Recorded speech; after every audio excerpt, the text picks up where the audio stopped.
क्या होता है जब जज्बात दिमाग पर हावी हो जाते हैं, खासकर तब जब पैसा दांव पर लगा हो।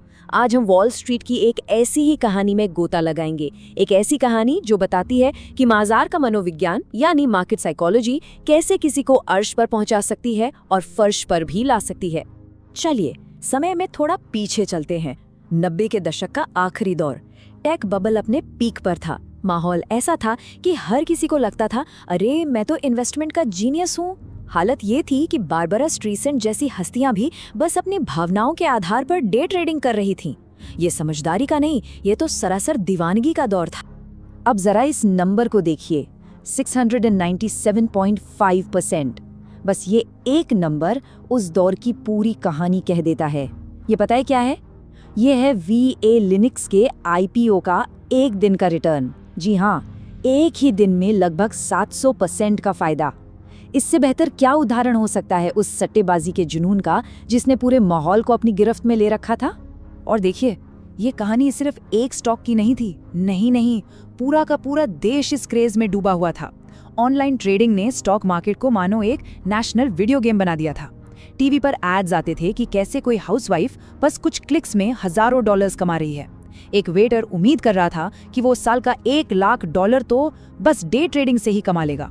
और जो पंडित, जो एक्सपर्ट्स थे, वो क्या कह रहे थे? अरे ये तो एक नई दुनिया है, पुराने नियम अब नहीं चलेंगे। तो इसका नतीजा क्या हुआ? हुआ ये कि एक बहुत ही खतरनाक सोच सब पर हावी हो गई। लोग ये नहीं देख रहे थे कि किसी इन्वेस्टमेंट में लॉन्ग टर्म वैल्यू है या नहीं। सवाल बस एक था, क्या ये अभी काम कर रहा है? मतलब शॉर्ट टर्म में पैसा बन रहा है क्या? बस इसी को कामयाबी का पैमाना मान लिया गया।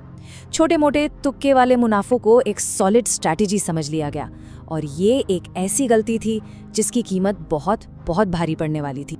लेकिन हम सब जानते हैं, है ना, हर पार्टी कभी ना कभी तो खत्म होती ही है। और इस जबरदस्त पार्टी का म्यूजिक भी अब बंद होने वाला था। तो चलिए देखते हैं, जब ये .com का बुलबुला फूटा तो मंजर कैसा था। ये चार्ट देखिए, ये अपने आप में पूरी कहानी है। VA लिनक्स, जो इस पूरी तेजी का पोस्टर बॉय था, $239 के शिखर से गिरकर लगभग $1 पर आ गया। सोचिए, ये कोई मामूली गिरावट नहीं थी, ये तो पूरी तबाही थी। कहते हैं ना, जो चीज एक बॉटल रॉकेट की तरह ऊपर जाती है वो मक्खन लगी ईंट की तरह नीचे आती है। बस वही हुआ। जो दौलत रातों रात बनी थी वो पलक झपकते ही हवा हो गई और पीछे रह गए निवेशक गहरे सदमे में। और मैं फिर कहूंगा, ये सिर्फ एक कंपनी की बात नहीं थी, ये पूरे बाजार की बर्बादी थी। साल 2000 से 2002 के बीच अमेरिकी स्टॉक्स की वैल्यू आधी हो गई, 50%। और वो हॉट टेक स्टॉक्स जिनका बड़ा नाम था, उनमें से ज्यादातर तो 95% से भी ज्यादा गिर गया। बस एक पल के लिए सोचकर देखिए, किसी की पूरी जिंदगी की बचत का इतना बड़ा हिस्सा यूं ही गायब हो जाए। ये एक बहुत ही दर्दनाक सबक था जो दुनिया को याद दिला रहा था कि जब पार्टी खत्म होती है तो क्या होता है। लेकिन इस पूरे केओस, इस पूरी अफरा तफरी के बीच एक आवाज थी जो समझदारी की बात कर रही थी, तूफान के बीच एक लाइट हाउस की तरह। ये आवाज थी बेंजामिन ग्राहम की।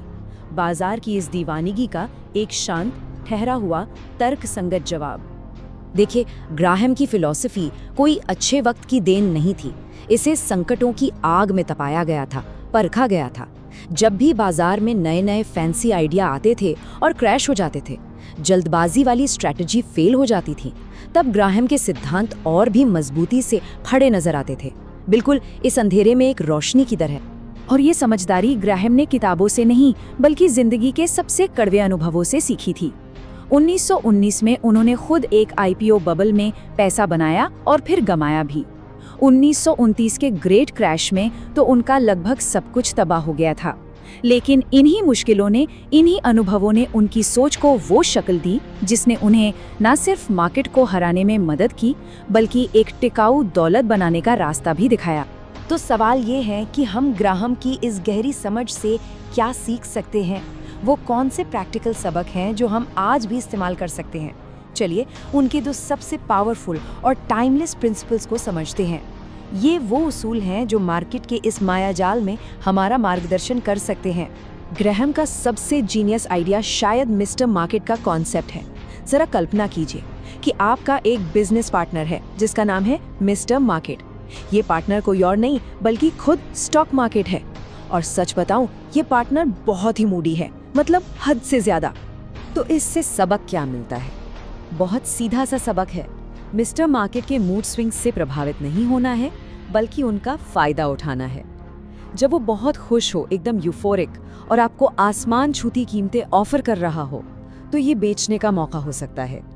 और जब वो एकदम डिप्रेस्ड हो, निराश हो और आपको कौड़ियों के दाम पर शेयर बेच रहा हो, तो शायद ये खरीदने का सबसे बेहतरीन मौका है। तो सबसे ज़रूरी बात क्या है? मिस्टर मार्केट को अपना मालिक मत बनने दीजिए। अगर आप उसके मूड से कंट्रोल होने लगे तो आप हार जाएंगे। इसके बजाय उसके मूड का इस्तेमाल कीजिए, उसे अपना गुलाम बनाइए, नौकर बनाइए। कंट्रोल हमेशा आपके हाथ में होना चाहिए। अब आते हैं ग्राहम के दूसरे सबसे बड़े हथियार पर। यह है मार्जिन ऑफ सेफ्टी। इसे आप अपने इन्वेस्टमेंट का सेफ्टी नेट या एक कुशन समझ सकते हैं। इसके पीछे का आइडिया बहुत सरल है। भविष्य का किसी को नहीं पता और हम सब इंसान हैं, हमसे गलतियां हो सकती हैं। ग्रैहम के सबसे मशहूर स्टूडेंट वॉरेन बफे ने इसे बहुत ही आसान शब्दों में समझाया है। मार्जिन ऑफ सेफ्टी का मतलब है किसी चीज को उसकी असली कीमत से बहुत बड़ी छूट पर खरीदना। जैसे अगर कोई बिजनेस $1 का है और आपको उसे 40 सेंट में खरीदने का मौका मिल रहा है, तो आपके साथ कुछ अच्छा हो सकता है। क्यों? क्योंकि आपने अपनी गलतियों के लिए, अपनी बुरी किस्मत के लिए और दुनिया की हर ऊंच नीच के लिए एक तगड़ा बफर बना लिया है। तो हमने मिस्टर मार्केट की बात की, मार्जिन ऑफ सेफ्टी की बात की, लेकिन ग्राहम का जो आखिरी और शायद सबसे ज़रूरी सबक है ना, वो मार्केट के बारे में नहीं है, वो बाहरी दुनिया के बारे में है ही नहीं, वो है हमारे अपने अंदर की दुनिया के बारे में। और यही इस पूरी बातचीत का निचोड़ है। असली फाइनेंशियल रिस्क आपके स्टॉक्स या बाजार में नहीं है। असली रिस्क तो इस बात में है कि आप खुद किस तरह के इन्वेस्टर हैं। मैं ये बात दोहराना चाहूँगा, मार्केट को मास्टर करने से कहीं ज़्यादा ज़रूरी है खुद को मास्टर करना। आपकी अपनी आदतें, आपका टेम्परामेंट, मुश्किल हालात में आपकी प्रतिक्रियाएं, असल में यही चीज़ें आपकी फाइनेंशियल कामयाबी तय करती हैं। तो सवाल उठता है कि इसे प्रैक्टिकली कैसे करें। देखिए, ये एक तरह से टाइट रोप पर चलने जैसा है, एक बैलेंसिंग एक्ट है। एक तरफ आपको अपनी रिसर्च पर, अपने एनालिसिस पर इतना कॉन्फिडेंस होना चाहिए कि आप भीड़ के खिलाफ खड़े हो सकें, लेकिन दूसरी तरफ आपके अंदर इतनी विनम्रता भी होनी चाहिए कि आप मान सकें कि हाँ, मैं गलत भी हो सकता हूँ। ये आत्मविश्वास और सावधानी के बीच का एक बहुत ही नाजुक संतुलन। तो आखिर में सारी बात बस इस एक सवाल पर आ जाती है। जब मिस्टर मार्केट आपका दरवाजा खटखटाएगा, जब बाजार में या तो हद से ज्यादा लालच होगा या हद से ज्यादा डर, जब वो चीख रहा होगा, चाहे खुशी से या दर्द से, उस वक्त कंट्रोल में कौन होगा? मिस्टर मार्केट के जज्बात या आपके सिद्धांत? इस सवाल का जवाब ही आपका फाइनेंशियल फ्यूचर तय करेगा।